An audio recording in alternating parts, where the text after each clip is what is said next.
Good afternoon, October 3rd, Tuesday. I want to drip some inspiration into your day in the next 2 to 3 minutes. You might think that these great moments of achievement that you're aspiring for, overachieving in the corporate numbers, hitting that big personal goal, and you may focus on that. You may create that vision, as you should. But here is a great distinction that I want to leave you with. Two scenarios. As a former ultra marathon runner, whenever I would go into the run from step number one, in preparation, it wasn't just the physical preparation, running the miles, completing the training.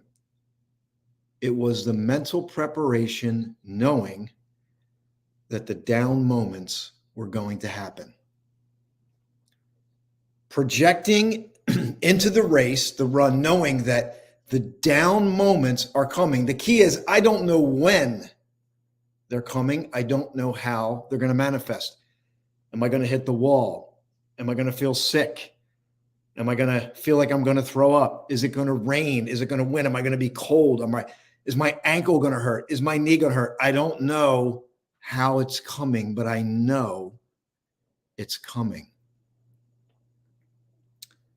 Being on a quota for over 19 years, it wasn't in the big months where success happened. It wasn't in the monumental achievement in the month or the quarter. Success happened by making the down moments a little bit better.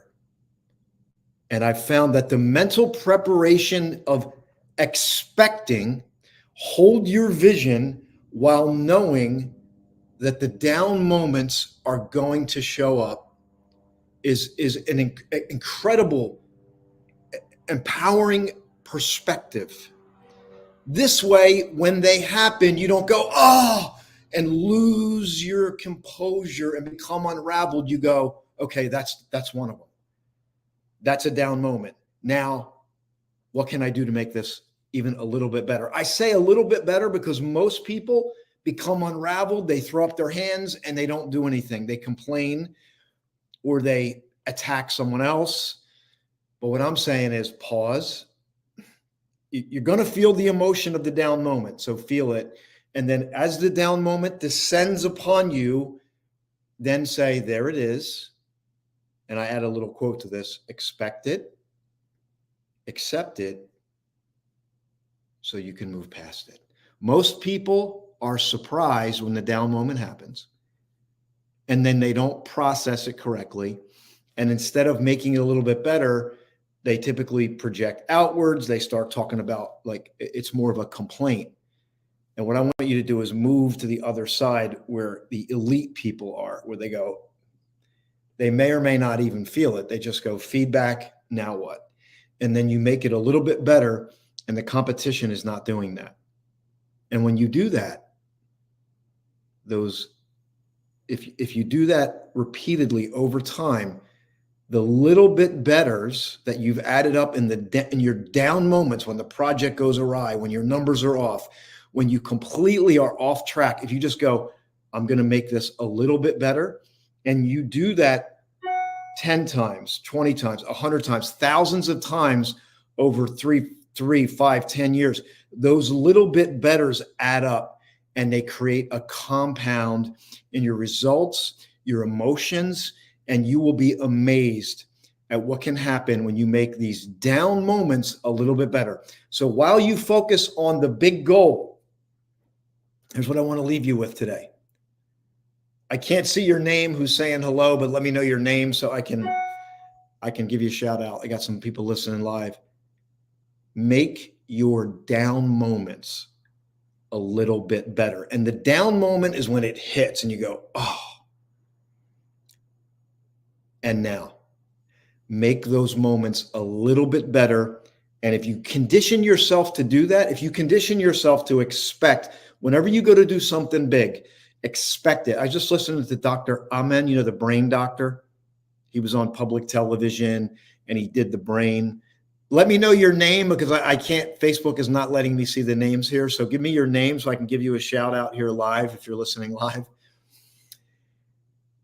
And he said that him and his wife do this.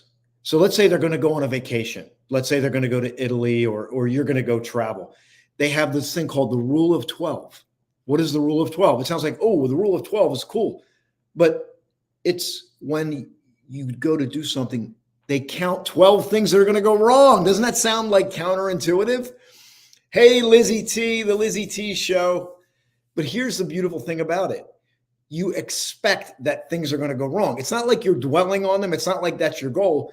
But why not embrace both sides of life? I call it the polarity principle. I write about it in the Flashpoint book, Manifesting the Moment of Your Big Breakthrough. I'll share a testimony that I got today, which was fantastic. But yeah, I want to give you this today so you walk away with this. When the down moment hits you, and I mean it's like, embrace it, expect it, accept it, move past it, and make it a little bit better. And those little bit betters will add up. And if you do that 100 times, 1,000 times, think of where you can be. This is how I was able to overachieve in my job after almost getting fired. I learned these things over time. I learned to make my down months better by one deal, $6,000 in revenue, $10,000 in revenue. And that adds up over those down months. If you take 10 months and you take, $10,000 extra in revenue or 1,000, whatever model you're working with, that typically adds up to a very big deal. So I'm going to share this with you, and I'm going to hope you have a great day. I just want to share this testimony that I just received, which I'm really excited about. So I wrote this book, Flashpoint, Manifesting the Moment of Your Big Breakthrough. And here's a testimony I just received. I did a video on TikTok and a woman, and it was about transmutation. And this woman picked it up. She said, the video you have up about transmutation, I feel like I can breathe fresh air. I was blindsided, and everything you spoke of resonated with me on so many levels. I am shaking over here. That's how powerful the content in this book is. And it wasn't just a book. I had a video. So it was my delivery of the message.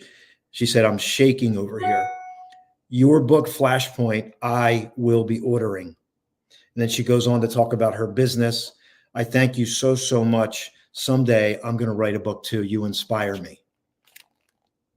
The only reason why I'm inspiring people is because I have to embrace my dark side.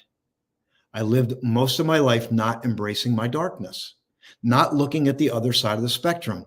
And society and social media, they want to show you the shiny stuff. They don't want to show you the down and dirty. They don't want to show you the rolling up your sleeves. They don't want to show you, and that's what I'm showing you, the thousands of attempts, the thousands of times putting a message out there to have people ignore you or to have minimal results. But you know what? You make the down moments a little bit better, and you get a testimony like this.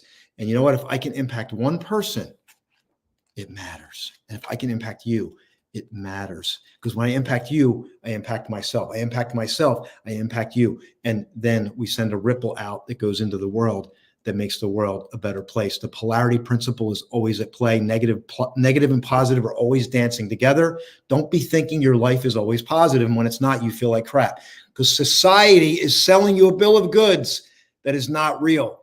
And I didn't mean to go this long, but there's a guy who just, for Bed Bath & Beyond, I don't know the whole story, and it's mental health awareness, but this guy was ultra successful, one of the executives at Bed Bath & Beyond.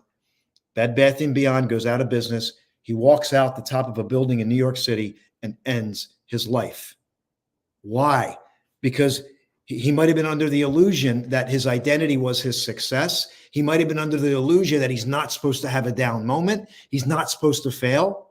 He might have been under this illusion that he was living under, putting pressure on himself, not embracing the full spectrum of life. Okay, let me say hello. Kim Jordan, hello. Lizzie T, When It Hits, and I don't know who else is on here, but I am sending you an ocean of positivity. And you are courageous enough to face the down moments. You're bold enough to look at it, and you have the capacity to transmute it. And you have the capacity to align yourself with what's true to you. If you want to follow along, I'm going to be doing a little journey today, midlife oasis. I call this my midlife oasis. Walking away from a 19-year corporate job, battling low self-esteem, finally making it, so to speak, and then walking away in the middle of my best year. I never read a book cover to cover till I was 21 years old. I just got by. Cliff Notes, do the stuff to get the grades. But then 21, I read a book cover to cover, and that has sent me on a journey of just devouring and everything I can get my hands on, to the point now I've become a pretty good writer. I'm writing poetry. This is my midlife oasis. It's not over. The end is a new beginning. Embrace it. Even if you're white knuckling it, you're shaking, you're quivering, you're scared, embrace it. I say your DNA is wired. Your DNA is wired to handle whatever you're going through right now, and you can transmute it. Whatever it is, the darkest day can be transmuted into light. Nothing happens in a vacuum. Nothing. It's not just an isolated incident and that's it. The trauma, Trauma. The trauma is transmutation. We just got to flip a couple of the letters and add some more. Trauma turns to transmutation. So thanks for following along. I'll be posted on my Facebook story. I'm taking a long bike ride today. I'm doing a 40-mile bike ride out to my brother's place, and beautiful day. So I hope to have some clips of that. And thanks for joining me today. Follow along if this serves you. Like something, share something, buy the book, do something if I'm adding value to you, because that helps me. It adds wind to my wings to do more. Love and hugs. God bless everyone. Have a fantastic, fantastic day. Get free, stay present, and move forward. Bye for now.